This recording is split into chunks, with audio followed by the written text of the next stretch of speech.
நான் அல்லும் பகலும் 60 நாளைக்கு நான் பாடுபட்டு நான் என்னத்தை வச்சுக்கிறேன் ஓகே. சொன்னாங்க இல்லைங்களா. இது ஏன் இந்த 60 நாளைக்கு உள்ளே வருதுன்னா, அந்த காலத்தில் மணியை நாளிகையை மாற்றி வச்சுருக்காங்க. ஓகே. 1 மணி நேரத்துக்கு 2.5 நாளிகை. 6 டு 6 30 நாளிகைங்கிறது 12 மணி நேரம். 30 டு 30 12 12 24 மணி நேரம். அதனால தான் அந்த காலத்தில் பழமொழி, நான் அல்லும் பகலும் 60 நாள், அல்லும் பகலும் அதாவது இரவும் பகலுங்கிறதுக்கு அல்லும் பகலும் 60 நாளைக்கு நான் பாடுபட்டு என் குழந்தையை நான் பிள்ளை வளர்த்தினேன். இந்த பழமொழிகள் அந்த காலத்தில் சொல்கிறாங்க இல்லைங்களா. இதெல்லாம் இந்த வார்த்தையில் வந்து அவ்வளவு வேதனைகளோடு தான் அவங்க சொல்லியிருப்பாங்க. அப்போ 60 நாளைக்கு சேர்ந்தது ஒரு நாள். அப்போ ஒரு நட்சத்திரம் என்பது 24 மணி நேரம்.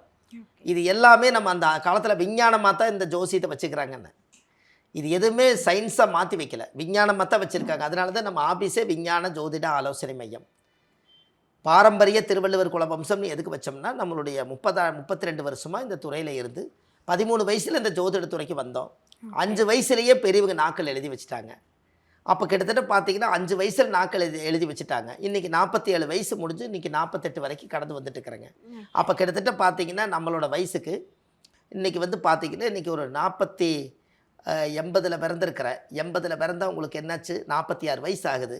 46 வயசுன்னா அப்போ பாருங்களேன், 5 வயசில் நாக்கள் எழுதி ஜோதிடத்தை எடுத்து கையில் கொடுத்துட்டாங்க. அப்போ 40 வருஷமாக ஜோதிடம் நம்ம கூட உயிரோடு வாழுது.